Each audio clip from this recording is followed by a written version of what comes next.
Hey guys, DevKF again, and I wanted to do a little more advanced example of that hatching from an egg thing. And in this example, I set up a series of skins, which we have here, lavender, gold, and blue, and they come in a box. But not only do they come in a box, but when you touch it, you get a menu that asks it, if you want to unbox it, and it will, remove the box, and boom, there you have your breed, and aging will begin once it's unboxed.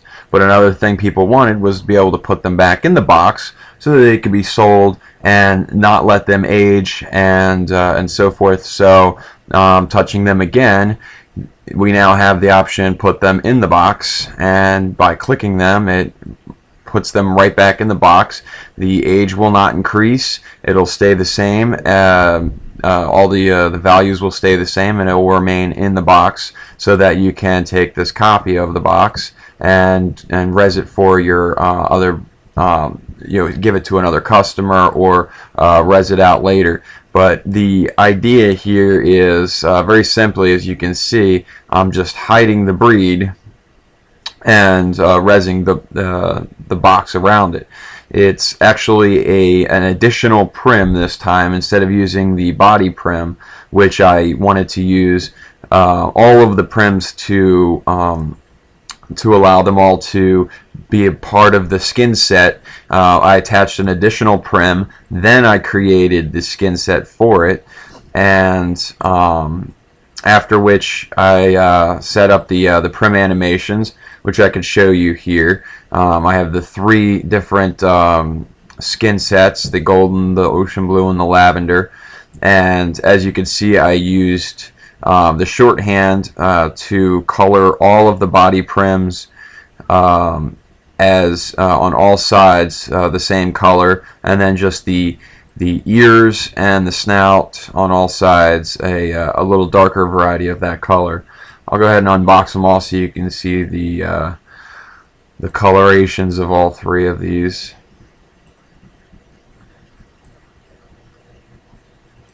But not only can you stop their lifespan and keep them from aging, but you can keep them from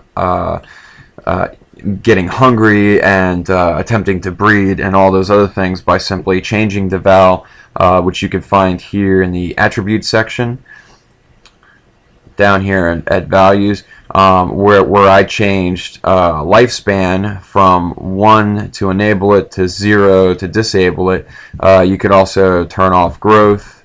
You can, and then re-enable it using the minutes to enable it. That's the growth, and you have the hunger as well as the breed time.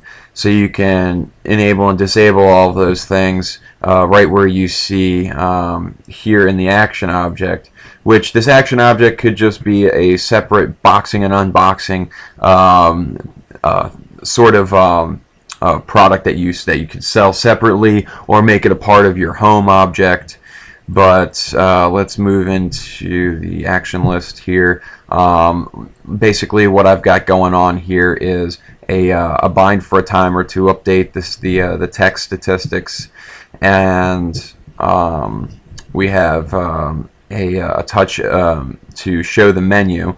What we do here in the beginning to filter out undefined properties. This is a property that we created here to make the button either for it to either say unbox or to put inbox.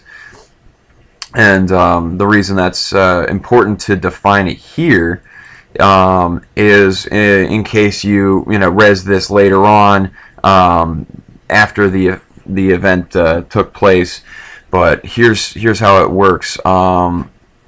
We filter it out. If it is undefined, by default we'll set it to unbox. When we show the menu, we bring it up for just the owner key, because it's an owner only touch. This allows you to make other menus for other users, such as touch not owner. You would just right here, and you would have a separate menu under a separate event to give a different series of options for non-owners. Or if you just wanted to do group owners or group members, but at that point you would probably also want to filter out the owner as well. We supply our custom button here, which if it's undefined we'll set it to unbox, so by default it'll be unbox, and it'll trigger the callback box toggle, and box toggle filters out whether it is or is not unbox at the moment. So if I click the button and the button is unbox, it will change the button to put inbox, and it'll set the prim animation that I defined here back in my EcoBreed section under the species box it.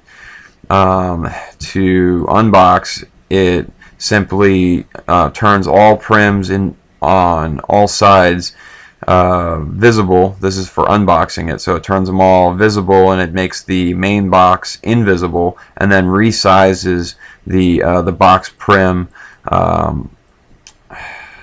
to actually want to do that. It resizes the box prim to show at its smallest possible vector. I must have done that wrong. Rebox. Yeah, wonder how I got away with that. Then let's get back into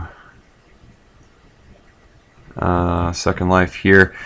We turned lifespan on when we unboxed it, meaning we shrunk the prim size down, and then if box button was not unbox, if it was actually set to put inbox, then it would repackage, and this is the repackage event where it changes the button label and sets the rebox prim animation, where when we click on it and select put inbox, that it creates the box around the object, and then it disables lifespan, so it'll remain at 4 years old.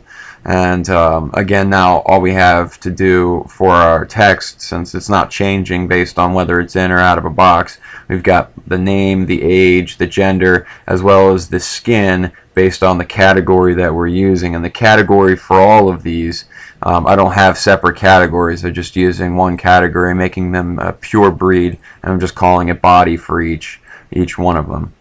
Okay, and that's a real simple example on how to set these guys up to box them, unbox them, so that they can be sold later. And I hope this is helpful in getting you started in that direction.